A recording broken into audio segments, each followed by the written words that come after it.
Hola y bienvenidos a la comunidad del próximo Framework en Ingeniería. Si están aquí es porque comparten nuestra visión, dominar las bases de la ingeniería para liderar la innovación. En esta sesión del curso de Fotónica daremos un paso crucial en ese camino, profundizando en la tecnología que literalmente teje nuestro mundo moderno. En nuestra última sesión, construimos nuestra primera autopista para la luz, la fibra óptica. Entendimos su principio fundamental de funcionamiento, la reflexión total interna, y vimos cómo nos permite confinar la luz en un núcleo de vidrio. Pero eso fue solo el primer paso. Hoy vamos a ir mucho más allá. Vamos a convertirnos en los ingenieros de esa autopista. Vamos a analizar su arquitectura interna, a entender a sus enemigos mortales, las fuerzas que intentan debilitar y distorsionar nuestra señal, y a descubrir las soluciones increíblemente ingeniosas que hemos desarrollado para combatirlos. Porque una cosa es construir una carretera y otra muy distinta es asegurarse de que los coches puedan viajar por ella a la máxima velocidad, sin perderse y llegando a su destino de forma clara y nítida. En primer lugar, vamos a refinar nuestra comprensión de la estructura de la fibra. Ya conocemos el dúo dinámico, un núcleo con un índice de refracción alto y un revestimiento con un índice ligeramente más bajo,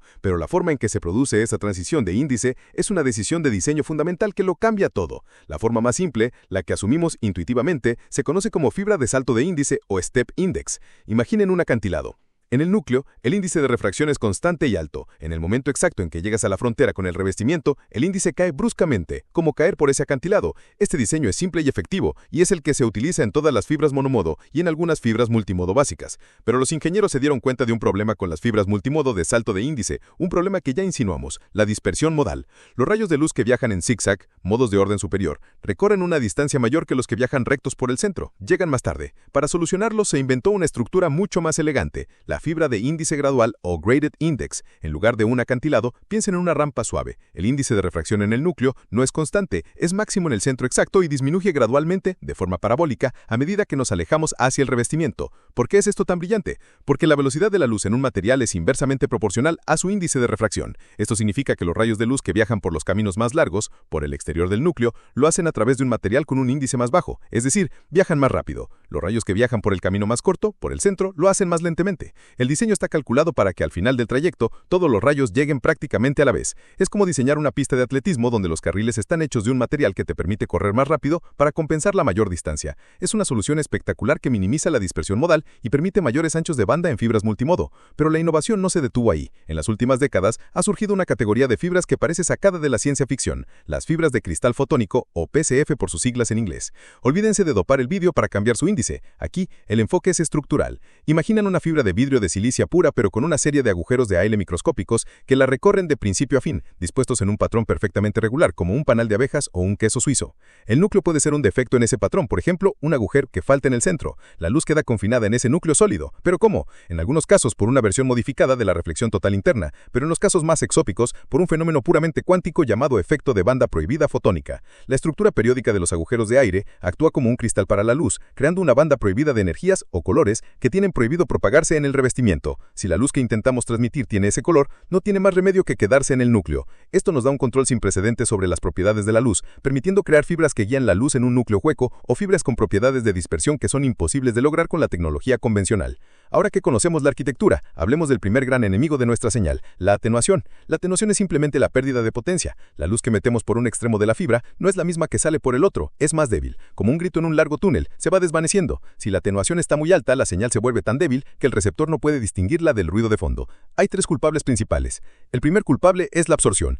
El propio material del vidrio, aunque sea increíblemente puro, se come una pequeña fracción de los fotones, convirtiendo su energía en vibraciones de la red atómica, es decir, en calor. La absorción depende mucho de la longitud de onda y de las impurezas. El villano más famoso son los iones hidroxilo, restos de vapor de agua que quedan atrapados en el vidrio durante la fabricación. Estos iones absorben fuertemente la luz en ciertas longitudes de onda, creando los llamados picos de agua, especialmente alrededor de los 1400 nanómetros. El segundo culpable, y el más importante en las fibras modernas, es la dispersión de Rayleigh. Este es exactamente el mismo fenómeno que hace que el cielo sea azul. El vidrio, a nivel microscópico, no es perfectamente homogéneo. Hay minúsculas fluctuaciones de densidad que quedaron congeladas cuando el material pasó de líquido a sólido. Cuando la luz se encuentra con estas imperfecciones, que son mucho más pequeñas que su longitud de onda, se dispersa en todas las direcciones. Una parte de esa luz se logra. La clave aquí es que la dispersión de Rayleigh es extremadamente dependiente de la longitud de onda. Es inversamente proporcional a la cuarta potencia de la longitud de onda. Esto significa que la luz con longitudes de onda más cortas, como el azul, se dispersa mucho más que la luz con longitudes de onda más largas, como el rojo o el infrarrojo. Es por esto que las comunicaciones por fibra óptica no usan luz visible. Usamos luz infrarroja en ventanas de operación donde la atenuación total es mínima. Las dos más importantes son alrededor de 1300 nanómetros y la más importante alrededor de los 1550 nanómetros, donde el vidrio de silicia es más transparente que el aire más puro.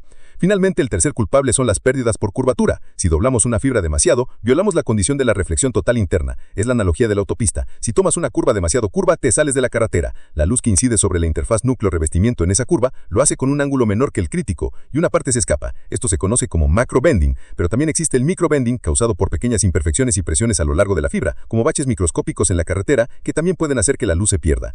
Hemos vencido a la atenuación, o al menos la hemos minimizado usando la longitud de onda correcta, pero ahora nos enfrentamos a un enemigo más sutil y, en muchos casos, más limitante: la dispersión. Si la atenuación hace que la señal sea más débil, la dispersión hace que sea más confusa. Imaginen que enviamos un pulso de luces cuadrado y nítido para representar un 1 digital. Por culpa de la dispersión, lo que llega al otro extremo es un pulso ensanchado y deforme. Si los pulsos se ensanchan demasiado, empiezan a solaparse entre sí y el receptor ya no puede distinguir dónde acaba un 1 y empieza el siguiente. Esto es lo que limita la velocidad de datos, el número de bits que podemos enviar por segundo. Ya hemos hablado de la dispersión modal, que ocurre en las fibras multimodo y se combate con perfiles de índice gradual, pero aún en una fibra monomodo donde solo hay un camino, la dispersión sigue existiendo. El principal mecanismo aquí es la dispersión cromática. Cromático significa color. Un pulso láser, aunque sea de un color muy puro, no es perfectamente monocromático, contiene un pequeño rango de longitudes de onda. La dispersión cromática ocurre porque las diferentes longitudes de onda o colores viajan a velocidades ligeramente diferentes dentro de la fibra. Es el mismo efecto de un prisma que separa la luz blanca en un arco iris. Esto tiene dos componentes. En primer lugar, la dispersión material. El propio índice de refracción del vidrio de silicia depende de la longitud de onda. La luz azul viaja un poco más lenta que la luz roja. Por lo tanto, en un pulso los componentes rojos llegarán antes que los azules, ensanchando el pulso.